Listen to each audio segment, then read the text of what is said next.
Welcome, everyone. Before we begin, let me tell you something that most videos won't tell you. This is not going to be a list of productivity hacks. It's not going to say, just make a to-do list, or wake up early.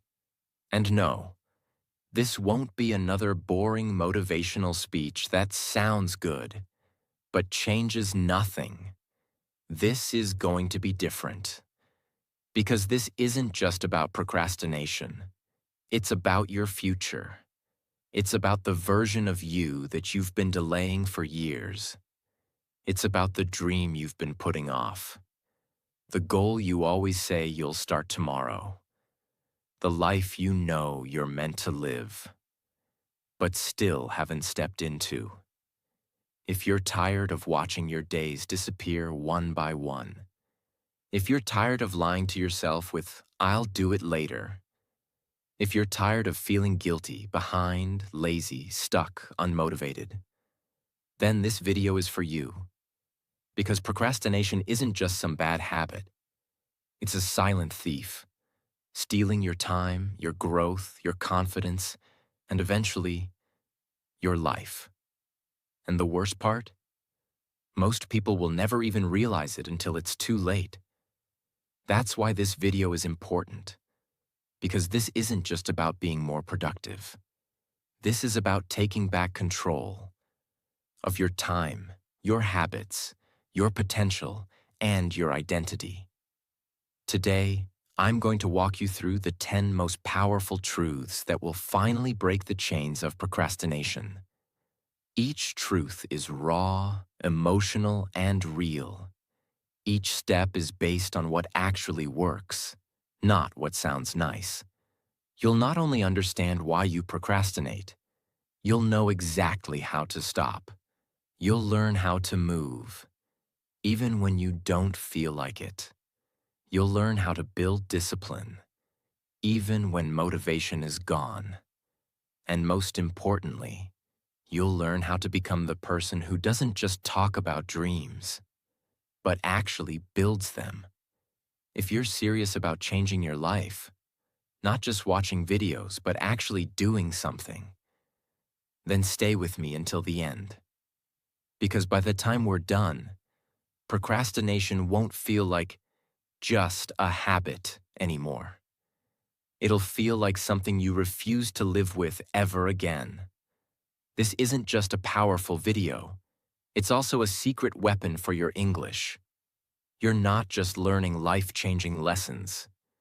You're training your ears, your brain, and your voice to speak better English, faster, so every second you watch, you're getting stronger, in life and in language.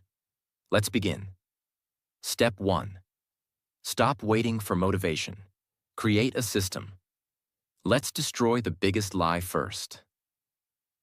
I'll start when I feel motivated. That one sentence has ruined millions of dreams. And here's the truth. Motivation is not coming. Motivation is not some magical force that shows up and makes you productive. It's a feeling. And feelings are unreliable. Sometimes they show up, sometimes they don't. And if your entire future depends on waiting for the right feeling, then your future is in serious danger. Let me explain how your brain works in the simplest way. Your brain is not built to chase goals. It's built to avoid pain. That means anytime a task feels uncomfortable, scary, overwhelming, boring, or uncertain, your brain will push you to delay it. That's why you can scroll for hours, but not open the book. That's why you can watch 15 videos on success, but not work on your own. The truth is, you're not lazy. You just don't have a system strong enough to override your brain's fear. That's what successful people have. They don't rely on motivation. They rely on systems. Let me give you the perfect real-world example. A student named Nick wanted to study for 2 hours daily. But every day he waited for the right time, the right mood, the perfect environment. And so, days passed. then weeks, then months. Nothing changed, until he made one simple rule. Every day at 7 a.m., I sit at the desk for 30 minutes. Even if I don't want to, even if I don't study properly, I just sit and show up. The first few days were hard. He didn't study much, but he followed the system. He kept showing up, and slowly, it became automatic. He didn't need motivation anymore. He had a non-negotiable routine. That's the secret. Instead of asking, "How long should I work?" ask, "When do I start, no matter what?" Because when the start time is a habit, the work becomes a lifestyle. You don't need to feel inspired. You just need to show up. Even if you sit there and do nothing for the first 10 minutes, that's okay. The point is to teach your brain that this is what we do now. Just like brushing your teeth. You don't wait to feel excited about it. You just do it. You want to change your life? Start by making your actions non-negotiable. Not when you feel like it, not when you're ready, but when the clock hits the time you chose. Because waiting for motivation is like waiting for rain in a drought. It may come, it may not, but systems don't wait. Systems work, even when you don't want to. Step 2. Make the task too small to reject. Most people don't procrastinate because the task is hard. They procrastinate because the task feels too big in their mind. And when something feels big, your brain labels it as dangerous. Dangerous to your energy, dangerous to your comfort, dangerous to your ego, dangerous to your peace. So what does it do? It protects you. It pushes the task away. It says, "Not now. Let's do it later. We're tired. We need to prepare more." But it's not protecting you. It's paralyzing you. And here's the raw truth. Your brain would rather stay in a loop of guilt and comfort than risk doing something uncomfortable and new. That's why people keep saying, "I want to start writing. I want to start exercising. I want to start learning." But weeks pass, and nothing happens.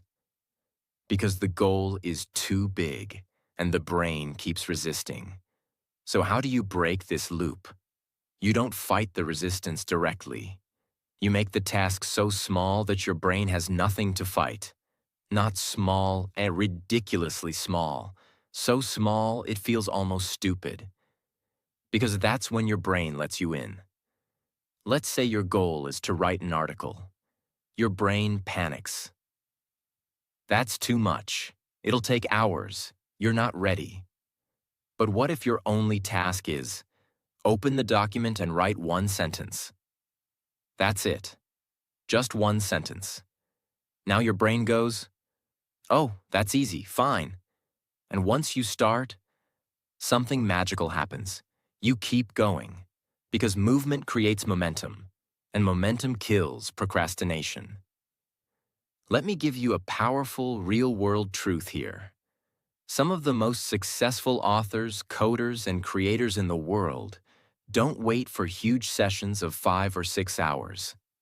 They have one rule. Start with something you can't say no to. Even if it's 2 minutes. Even if it's one sentence. Even if it's one push-up.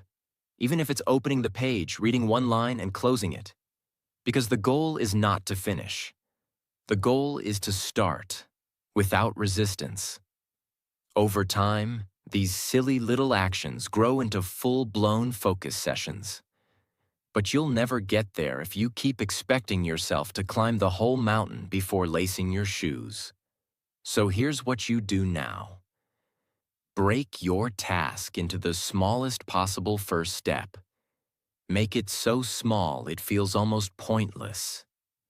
Then, do it anyway. Why? Because this is not about achievement. It's about identity. Every time you take action, even small, you're proving to your brain, "I am someone who shows up. I am someone who begins. I am not scared of the first step. And that proof becomes confidence. That confidence becomes consistency. And that consistency becomes your new lifestyle. So if you're stuck, here's your new rule. Don't ask, what do I have to do today? Ask, what's the smallest step I can take, right now, that I won't reject? Start there, and watch how the floodgates open. Step 3. Delete the option to escape. Let's now expose the next deep truth. You keep procrastinating because you always have a way out. You tell yourself, if I don't do it now, I'll do it later. If I get distracted, I'll catch up. If I fail, it's fine. I'll reset tomorrow. But that's the trap. Because when your brain knows there's a backup plan, it never takes the main plan seriously. It's like trying to stay faithful in a relationship, but always keeping another person on standby. It kills the commitment. And that's what you've been doing with your dreams. You've been keeping your distractions close. You've been giving yourself soft exits. And the worst part? You've been doing it in secret so that no one knows you're avoiding the work. Let's get brutally honest now. You keep your phone nearby while working. You keep your TV just a remote away. You keep your social apps logged in. You keep your YouTube tab open. You keep your notifications on. You keep your excuses polished and ready. You're not just procrastinating. You're building an environment where failure is easy. So if you're serious about breaking this, you need to destroy your escape routes. You need to create a world where doing the task is not a choice. It's the only path forward. Here's how you do that. Turn your phone off. Completely. Not silent. Office block access to distracting websites with an app or browser extension. Remove all entertainment devices from your workspace. Put yourself in a public or structured place where slacking off is impossible, like a library, co-working space, or even a quiet cafe. Tell someone what you're working on, and promise them proof when it's done. Why? Because when there's no way out, your brain finds a way through. Let me give you a harsh but powerful example. There's a psychological phenomenon called the burning bridge effect. When a person removes all options to retreat, they become unstoppable because they know there's no plan B. Imagine this. 2 warriors are sent to a distant land to conquer it. They arrive by boat. But the commander gives an unexpected order. Burn the boats. Now there's no going home. They either win or they die trying. And that's what gives them the strength to fight harder than ever before. That's the same mindset you need. Because as long as your distractions are nearby, as long as you have a later, as long as failure feels safe, you'll keep running. But the moment you burn the boats, the moment you destroy your escape, your commitment becomes real. So here's your challenge. Right now, not later. Delete one escape route. Block that app. Turn off that device. Announce your goal. Remove your excuse. And watch how serious your brain becomes. Because without an exit, your only direction is forward. Step 4. Rewire the voice inside your head. Let me ask you something uncomfortable but honest. What do you call yourself when no one's listening? When you fail to finish something? When you waste another day scrolling? When you miss another deadline? What does your inner voice say? I'm such a loser. I'm lazy. I'll never change. What's wrong with me? If that sounds familiar, then I need you to stop right here and absorb this truth. You are not a procrastinator. You are someone who's been tricked into believing that you are. And that belief has become your identity. You've repeated it so many times, your brain has accepted it as a fact. It's no longer just something you do. It's become who you are. That's why change feels impossible. Because you're not just fighting a habit. You're fighting your own self-image. You're trying to act like a focused, productive person, while still calling yourself lazy on the inside. That's like trying to swim with an anchor tied to your leg. You will never change your behavior until you change what you believe about yourself. Let me explain how this works in the simplest way. Every time you repeat a phrase, out loud or in your head, your brain listens, and it starts collecting evidence to support that phrase. If you keep saying, "I'm a mess, I can't finish anything," your brain will start showing you memories that prove it. See, you never completed that course. Remember how you abandoned your morning routine? Look at that to-do list from last month. Still empty. But here's what no one tells you. Your brain is not showing you truth. It's showing you what it's been told to find. If you say you're lazy, it finds laziness. If you say you're undisciplined, it finds proof. If you say, "I always give up," it becomes prophecy. But what happens if you start telling it something different? What happens if you begin saying, "I am someone who finishes. I follow through.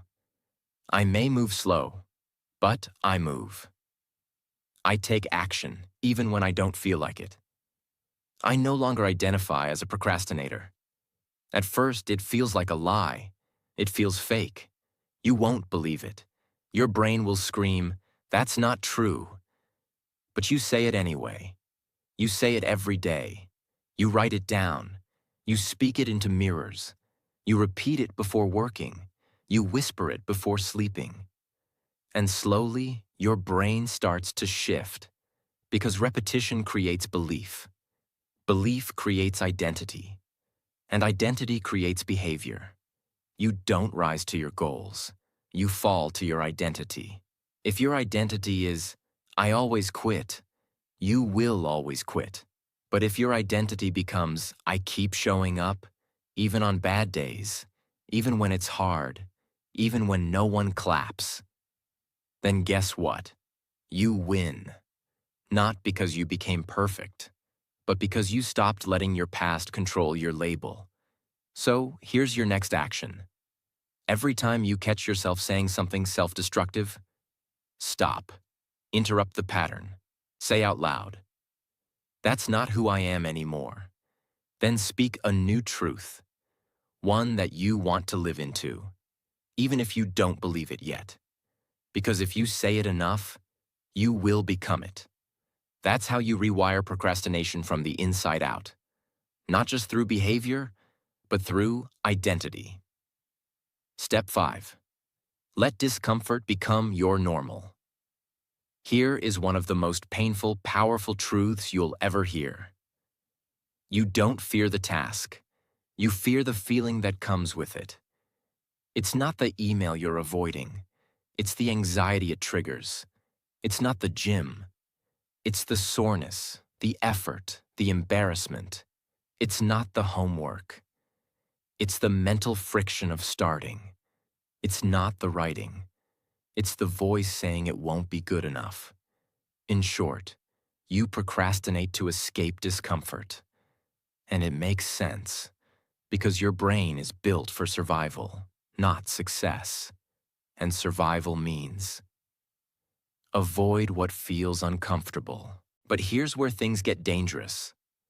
The more you avoid discomfort, the more powerful it becomes. Every time you skip something hard, you train your brain to fear it more. You strengthen the lie that says, "If it doesn't feel easy, it's not meant for me. If I'm uncomfortable, I should stop. If it's painful, I should delay it." And this is how people waste their entire lives. They wait for things to feel good before doing them. They only act when it's convenient, They only push when they're inspired. But nothing great in life is born from comfort. The business, the book, the degree, the transformation. It all comes from doing the thing you don't want to do, again and again, until it becomes who you are. So how do you stop running from discomfort? You stop treating it like an enemy, and you start making it your normal. Here's how. Every day, choose one uncomfortable action. On purpose. Don't wait for it to come. Go find it. Walk toward the discomfort, not around it. Examples. If you're scared to make a phone call, make it first thing in the morning. If you hate waking up early, do it every day for 30 days. If you avoid confrontation, have one honest conversation today. If you fear starting a task, set a timer for 5 minutes and begin without thinking. The point isn't to finish anything. The point is to retrain your brain. You are teaching it this new rule. Discomfort is safe. Discomfort is welcome. Discomfort is growth. Over time, the hard things stop feeling hard, not because they got easier, but because you became stronger. This is what separates winners from dreamers. Winners are not fearless. They're just more comfortable being uncomfortable. And that's the mindset you need now. Stop seeking ease. Stop chasing comfort. Stop waiting for perfect moments. Walk into the fire, sit in the tension, breathe through the resistance. Because every second you survive discomfort, you gain power over procrastination. And soon, you'll stop saying, "I can't do this," and start saying, "I do hard things. And that's why I succeed." Step 6. You don't need more time. You need more truth. Let's destroy one of the biggest lies right now. People say, "I don't have time. I want to do it, but I'm just too busy. When I get some free time, I'll start." That sounds reasonable, but let's be brutally honest. Time is not the problem. You have time. You have the same 24 hours as every successful person on this planet. You have the same number of minutes as the person who's already doing what you're dreaming about. You have the same mornings, the same nights, the same calendar. What you lack is not time. What you lack is truth. The truth that you're not using the time you already have. The truth that you're choosing distraction over discipline. The truth that you're escaping into things that make you feel busy, but keep you broke, stuck, and tired. You don't need 4 more hours. You need 4 seconds of raw honesty with yourself. The kind of honesty that says, "I'm spending 3 hours a day consuming content but complaining I have no time to create. I'm spending more time watching people live their dream than working on mine. I scroll, I binge, I lie to myself, and I call it rest, when it's really just avoidance." And this may hurt, because the truth always hurts before it heals. But without truth, there's no transformation. So here's a simple shift that changes everything. Stop measuring your life in hours. Start measuring it in intentions. Because the question is not, "How much time do I have?"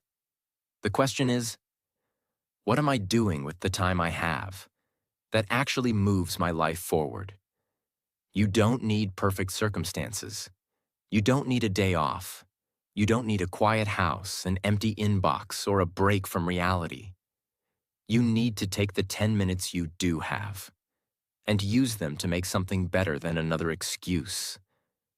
People say, "I work 10 hours a day. I can't focus." But do you really want to know the truth? You're not tired from working too much. You're tired from wasting the little time you do have and carrying the guilt of that waste all day long. Because nothing is more exhausting than knowing you could have done better and didn't. You want your energy back? Use your time wisely. and watch how light you feel. Because procrastination is heavy, but progress, even tiny progress, gives you life. So here's your challenge. Right now, write down this question and answer it every morning. What is one thing I can do today, even if it takes 5 minutes, that moves me forward? That's it. No more lies about time. No more hiding behind your schedule. The truth is, you do have time. Now it's your choice to waste it or to wake up.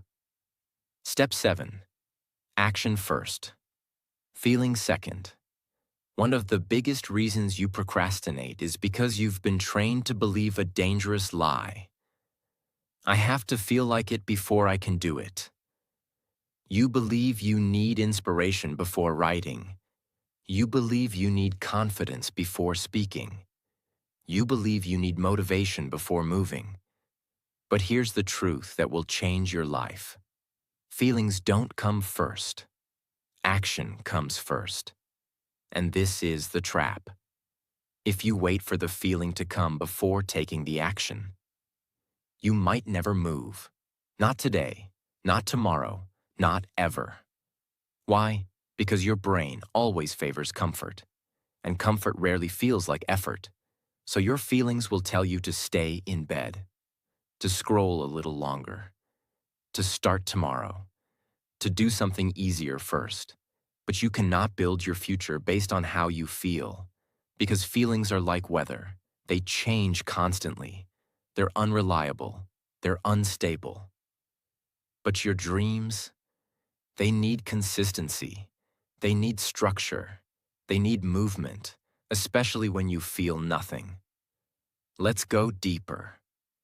Every time you say, I don't feel like it, what you're really saying is, I want to act based on emotion, not intention. And this is how you lose. You feel tired, so you skip the work. You feel insecure, so you delay the project. You feel overwhelmed, so you avoid the task. And every time you do that, you train your brain to believe. Discomfort means stop. But successful people? They've trained their minds with the opposite rule. Discomfort means go. Confusion means start. Fear means take the first step. They don't act because they feel ready. They act, and then they start feeling ready. Because the feeling doesn't lead the action. The action creates the feeling. Think about it. You don't feel motivated to write until you've written a few sentences. You don't feel like working out until you've finished the first 10 minutes. You don't feel confident to speak until you start speaking. That first push, that first step, no matter how awkward, small, or slow, creates emotional momentum. And suddenly, what felt impossible becomes doable. What felt heavy feels lighter. What felt scary starts to make sense. So here's your new rule. Never ask, do I feel like it? Ask, what would the best version of me do right now? And then do that, even if it's messy, even if it's slow, even if it feels empty at first. Because when you stop waiting for permission from your emotions, you finally gain power over your life. And that's what destroys procrastination. Not more tips, not more tricks, but the decision to act, even when your feelings beg you not to. Remember, you don't need to feel like it. You need to become the kind of person who moves anyway. That's how you win. Step 8. Discipline isn't a trait. It's a decision. One of the most dangerous beliefs in the world is this. Some people are just naturally disciplined. You look at someone who wakes up early, works hard, exercises, creates, studies, writes, grows, and builds. And you think, they were born that way. They're built differently. They must have something I don't. But that is a lie designed to make you feel safe in your own inaction. Because the truth is harsh and powerful. No one is born disciplined. Discipline is not a gift, it's a decision. And it's not made once, it's made every single day. Let's go even deeper. You procrastinate not because you lack ability or time or talent. You procrastinate because you haven't trained yourself to choose discipline when it's inconvenient. That's it. Discipline is doing what needs to be done when you don't feel like doing it. Not once, not twice, but again and again and again, until your brain learns that comfort is not your master anymore. But here's the problem. Most people wait to feel disciplined before they act disciplined. And that's why they stay stuck. They think, once I build the habit, I'll be consistent. Once I feel motivated, I'll get serious. Once I get into a rhythm, I'll be unstoppable. But life doesn't work like that. You don't become disciplined after action. You become disciplined through action, even on day one, even when you have no idea what you're doing, even when you feel weak, lazy, tired, scared, and doubtful.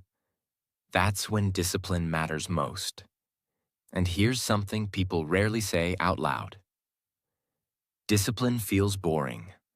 Discipline feels hard. Discipline feels repetitive. But discipline is what builds freedom. The freedom to live a life without guilt. The freedom to respect yourself again. The freedom to build a life you're proud of. But that freedom has a price. And the currency is daily decisions. So how do you build this kind of discipline? You start small. But more importantly, you stop negotiating. You stop asking yourself, do I feel like it today? Should I skip it just this once? Isn't there a shortcut?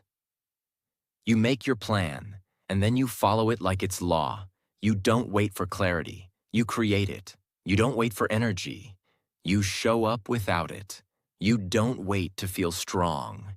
You move while weak, and grow stronger through the process. Here's the new identity you must adopt. I am a disciplined person, not because it's easy for me, but because I choose what's hard when it matters most. And you repeat that identity, even when you fail. Because discipline isn't about perfection. It's about returning, over and over, when your old self tells you to quit. You're not lacking discipline. You're lacking the decision to build it. And now that you see it clearly, there's no excuse left. So decide, every day, without exception, because discipline doesn't belong to the gifted. It belongs to the committed. Step 9. Procrastination grows in silence. So speak your goals. Out loud. Let's now talk about something deeper. Something most people never realize. The reason your procrastination feels so powerful is because no one knows about it but you. Your goals are private. Your habits are hidden. Your plans are locked away inside your own mind. And that gives procrastination a perfect place to grow, in the dark. Because what no one sees, you can delay. What no one expects, you can abandon. What no one tracks, you can ignore. And this is where people lose, not because they don't care about their goals, but because they never gave their goals a voice. Let me show you what I mean. Imagine you promise yourself, I'll start waking up early from tomorrow. You think it, you feel it, you believe it. But you tell no one. You write it nowhere. You share no proof. It's a private deal between you and your silence. Now guess what? When tomorrow comes, and you don't wake up early, there's no consequence, no accountability, no pressure. No one knows, and no one cares. That's the secret your brain loves. The ability to fail in secret again and again, without ever being exposed. But the moment you bring your goal into the world, everything changes. When you say it out loud, when you write it in public, when you tell someone who will check on you. You take your goal out of the shadows and drag it into the light. And in the light, procrastination has nowhere to hide. This is called external accountability. And it's one of the most powerful forces for behavior change ever discovered. Not because people will judge you, but because you will now hold yourself to a higher standard. Because now your word means something. Now your integrity is on the line. Now there's weight behind your intentions. This is why some people start showing up after they make a commitment in public. They start a YouTube channel. They post daily progress online. They tell a friend to check on them. They hire a coach. They promise a group they'll deliver something. They make their procrastination visible. And that makes it harder to repeat. Because now, if they quit, someone will know. And that pressure, that tension, that feeling of being seen, that's what drives action when comfort fails. So here's your challenge. Speak your goal. Write your commitment. Tell someone your plan. Create accountability. Make it real. Make it known. Make it matter. Because procrastination survives in silence. But action grows in the presence of expectation. From this point on, you don't just carry your dreams inside your head. You carry them out into the world. And you let your voice become a contract. Because once you speak it, you can no longer ignore it. Step 10. Let regret scare you more than effort. Let's stop pretending that procrastination is just a bad habit. Let's stop calling it laziness. Let's stop saying, "I'll do it tomorrow," like that's not a dangerous sentence. Because it is. Every time you delay what matters, every time you put off your potential, every time you choose distraction over direction, you are not just wasting time. You are building a life you will regret. That's the truth no one tells you. You think the cost of procrastination is small. You think it's just a missed task, a lost hour, an undone item on a to-do list. But it's not. The real cost? It's your dream dying slowly, while you lie to yourself that you'll start someday, and that someday never comes, because it's always later, and when later becomes years, and years become your life, you finally look back and realize it's gone. Not just the time, but the confidence, the ambition, the fire, the chance to become what you could have been. And that is the most painful truth of all. Most people won't fail because they tried and lost. Most people will fail because they never started. They'll spend their whole life thinking they're not ready yet. They'll wait for clarity, energy, inspiration, permission, motivation. They'll say, "One day I'll change." But they won't, because they never feared regret more than they feared effort. They thought working hard would be painful. They thought starting would be stressful. They thought failure would hurt. And maybe it would. But they never imagined how much worse it would feel to stand at the edge of life, at 60, 70, 80 years old, and say, "I could have been more, but I never gave myself the chance." Not because they weren't smart, not because they weren't capable, but because they let fear, distraction, doubt, and laziness run their lives in silence. So today, I'm asking you one final question. What are you more afraid of? The pain of starting when it's uncomfortable? Or the pain of looking back one day, knowing you never tried? Because effort lasts minutes, but regret lasts a lifetime. That moment you push through the resistance, it might take 10 seconds of courage. That uncomfortable hour of work, it might feel hard today, but 5 years from now, You'll thank yourself for every second you chose progress over excuses. And 5 years from now, you'll hate yourself for every second you knew what to do and didn't. So here's what you must do now. Stop romanticizing tomorrow.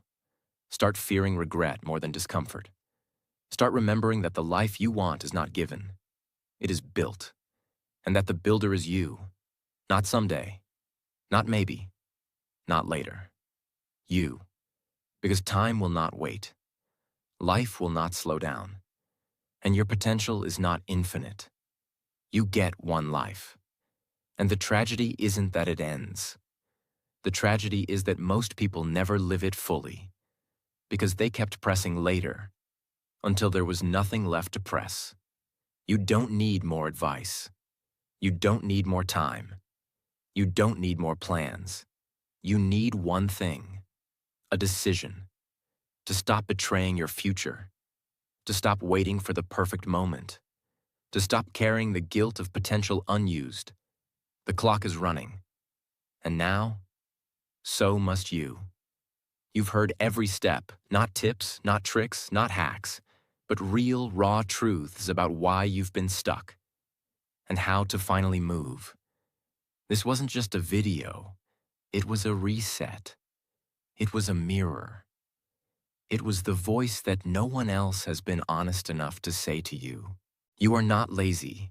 You are not broken. You are not incapable. You're just late to war with a voice in your head that keeps saying, not yet. But now, that voice has met something stronger. Your decision. From this moment forward, you don't wait. You don't beg time to give you another chance. You don't wish for discipline. You become it. You don't wonder what could have been. You build what can still be. And if you fall again, so what? Stand up, begin again, but never stop. You're not chasing a goal anymore. You're chasing who you were meant to be. And that pursuit begins. Not tomorrow, not later, not when the time feels right. It begins right now. If this video woke something up inside you, if it reminded you of who you really are, then subscribe.